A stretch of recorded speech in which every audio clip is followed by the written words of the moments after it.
Hi everyone, एक बार फिर से आप सबका स्वागत है एक नए वीडियो के साथ। आज हम सुनेंगे माता अन्नपूर्णा की व्रत कथा। माता अन्नपूर्णा का व्रत 21 दिवसीय है और यह 21 दिवसीय व्रत अत्यंत चमत्कारी फल देने वाला है। यह व्रत अगहन अर्थात मार्गशीर्ष मास के शुक्ल पक्ष की प्रतिपदा से शुरू होकर 21 दिनों तक चलता है। इस व्रत में अगर व्रत न कर सकें तो एक समय भोजन करके भी व्रत फलित होता है। इस व्रत में सुबह घी का दीपक जलाकर माता अन्नपूर्णा की कथा पढ़ें और भोग लगाएं। 21 दिन तक ये कथा सुनने से चमत्कारी लाभ प्राप्त होता है। माता अन्नपूर्णा को भोग लगाते समय यह मंत्र जरूर पढ़ें। अन्नपूर्णे सदापूर्णे शंकर प्राण वल्लभे ज्ञान वैराग्य सिद्ध्यर्थम भिक्षाम देहि च पार्वती।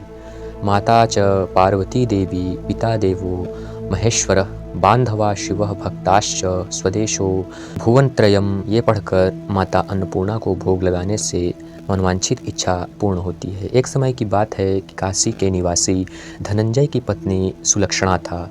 वे दोनों पति पत्नी बड़े ही सुख से जीवन बिताते थे। उनके जीवन में केवल एक दुख था और वह था गरीबी। एक दिन सुलक्षणा अपने पति से बोली कि स्वामी, आप कुछ कार्य करो तभी घर का गुजारा चल सकेगा। इस प्रकार से काम कब तक चलेगा। सुलक्षणा की बात सुनकर धनंजय सोच में पड़ गया और भगवान विश्वनाथ शंकर जी को प्रसन्न करने के लिए वह बैठ गया। वह कहने लगा, हे प्रभु, मैं आपके सहारे हूँ, मैं पूजा अर्चना नहीं जानता। इतनी विनती करके वह 2-3 दिन तक भूखा प्यासा बैठा रहा। यह सब देखकर भगवान शिव उसके कान में अन्नपूर्णा अन्नपूर्णा अन्नपूर्णा इस प्रकार 3 बार कहा। जब उसे ये लगा कि उसके कान में किसी ने अन्नपूर्णा शब्द 3 बार कहा तो उसने कहा कि यह कौन है और क्या कह गया। इस सोच में धनंजय पड़ गया। मंदिर से आते ब्राह्मणों को देखकर उसने पूछा कि हे ब्राह्मण देव, यह अन्नपूर्णा कौन है। ब्राह्मणों ने कहा, तू अन्न छोड़कर बैठा है इसलिए तुझे अन्न की बात सूझती है, जा घर जाकर खाना खा। धनंजय घर गया और सुलक्षणा से सारी बात बताई। सुलक्षणा बोली, चिंता न करो, स्वयं शंकर जी ने यह मंत्र दिया है, वे स्वयं इसका खुलासा करेंगे। आप फिर से जाकर उनकी पूजा आराधना कीजिए। धनंजय फिर से जैसा का तैसा पूर्ण रूप से उसी प्रकार से बैठ गया।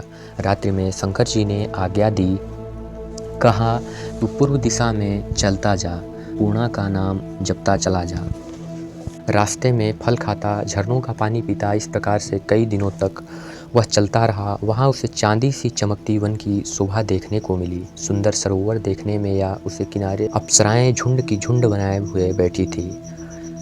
उनमें से एक कथा कह रही थी और बाकी सब सुन रही थी और उनमें से कुछ माँ अन्नपूर्णा का जयकारा भी लगा रही थी।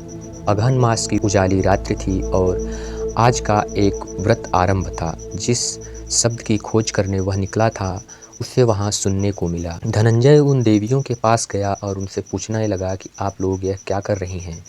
तब उन देवियों ने जवाब दिया और कहने लगी कि वे माँ अन्नपूर्णा का व्रत करती हैं। तब वह पूछा कि इस व्रत को करने से क्या होता है, यह किसी ने किया भी है, इसे कब किया जाए, कैसा व्रत है, इत्यादि इस प्रकार के प्रश्न करने लगा। मुझसे भी कहो। वे कहने लगी, यह व्रत 21 दिन का है। 21 गांठ का सूत लेना चाहिए। 21 दिन यदि न बन सके तो एक दिन का उपवास करें।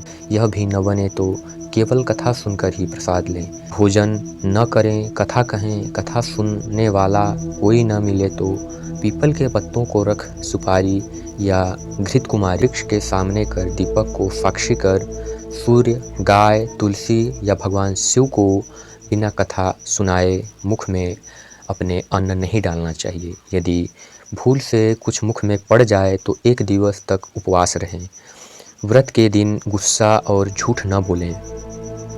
धनंजय बोला, इस व्रत को करने से क्या होगा।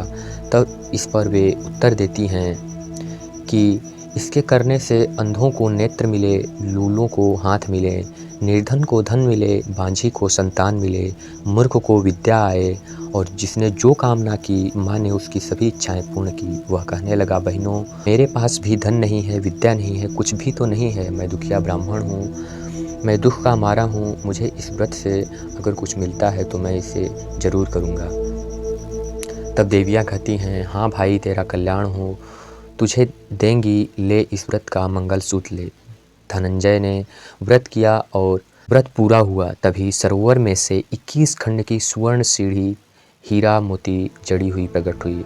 धनंजय जय अन्नपूर्णा माँ, जय अन्नपूर्णा माँ कहता जा रहा था। इसी प्रकार कितनी ही सीढ़ियाँ उतर गया, तब देखता है कि करोड़ों सूर्य के समान प्रकाशमान अन्नपूर्णा माता का मंदिर सामने है। उसके सामने सुवर्ण सिंहासन पर माता अन्नपूर्णा विराजमान दिखाई देती हैं। सामने भिक्षा हेतु भगवान शिव हाथ में कटोरा लिए हुए खड़े हैं। देवांगनाएं चंवर डुला रही हैं, इतनी ही हथियार बांधे पहरा दे रही हैं। धनंजय दौड़कर माता जगदम्बा के चरणों में पड़ गया और कहने लगा, हे माता, आप तो अंतर्यामी हैं, आपको क्या बताऊं कि मेरी स्थिति क्या है।